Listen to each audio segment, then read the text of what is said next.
Hello guys, আপনারা ঘন্টার পর ঘন্টা কালার গ্রেডিং এর সময় ব্যয় না করে ক্যাপকাটের মাধ্যমে ইজিলি যে কোনো কালার গ্রেডিং সেট করতে পারবেন। অটোমেটিকলি সেট হবে সেই কালার গ্রেডিং। তো কিভাবে সেটা করবেন সেটা এই ভিডিওতে শিখাবো। তো চলুন দেরি না করে ভিডিওটা শুরু করা যাক। তাহলে আমরা প্রথমে ক্যাপকাট অ্যাপ্লিকেশন ওপেন করব। ওপেন করার পর নিউ প্রজেক্ট এখানে ক্লিক করব।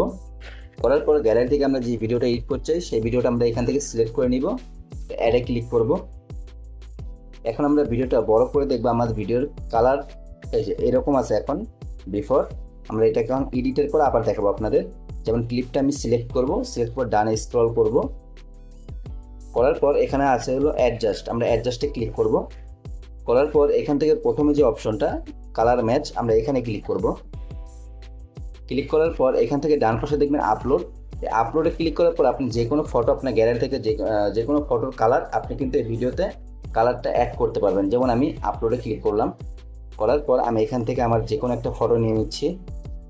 যেমন এই এই কালার, এই ফটোর কালারটা আমি অ্যাড করব। সিট করার সাথে সাথে কিন্তু আমাদের কালারটা অ্যাড হয়ে গেছে এখানে। এখন দেখেন ভিডিওর কালার, এটা হচ্ছে আমাদের আফটার কালার। আর বিফোর কালার যেটা, সেটা আমি দেখাচ্ছি। এটা ছিল আমাদের বিফোর কালার,